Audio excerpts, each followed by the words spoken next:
Hello friend, সবাই কেমন আছো? আশা করি সবাই খুব ভালো আছো, আমিও ভালো আছি। তো আজকের তো শুভ জন্মাষ্টমীর উৎসব। আজকে সবার ঘরে এই দিনটা পালন করা হয়, বিশেষ করে যাদের ঘরে গোপাল আছে। আমার ঘরে গোপাল নেই, আমার ঘরে কৃষ্ণ আছে, তো ওকেই আমরা পুজো করব।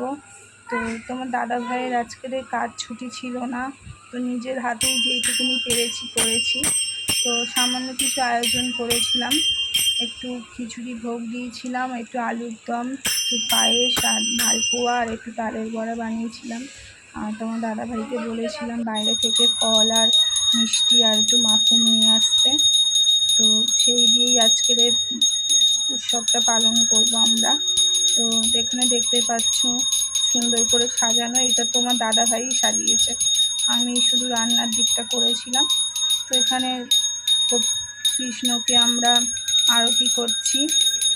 আর গপুকে এটাই বলছিলাম যেন গপু সবাইকে ভালো রাখে, সুস্থ রাখে, এটুকুনি গপুর কাছে চাওয়া, ব্যাস, আর বেশি কিছু চাই না। সবার মনস্কামনা পূর্ণ করো, আর আমার ঘরের গোপালকে ভালো রেখো, এটুকুনি তোমার কাছে চাওয়া।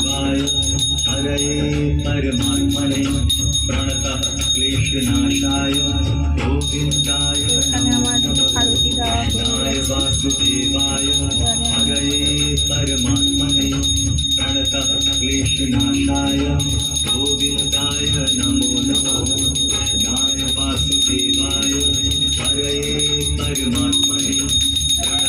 তোমার দাদাভাই আমার পাশেই বসেছিল, আর আমার ছোট গোপাল ও বসেছিল।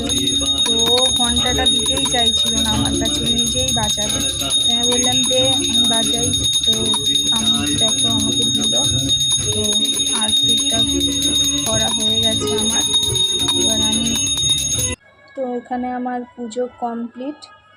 সবাইকে বলবো শুভ জন্মাষ্টমী, সবাই খুব ভালো থেকো, হ্যাপি থেকো। আর এখানেই শেষ করলাম, সবাই খুব ভালো থেকো, বাই, গুড নাইট।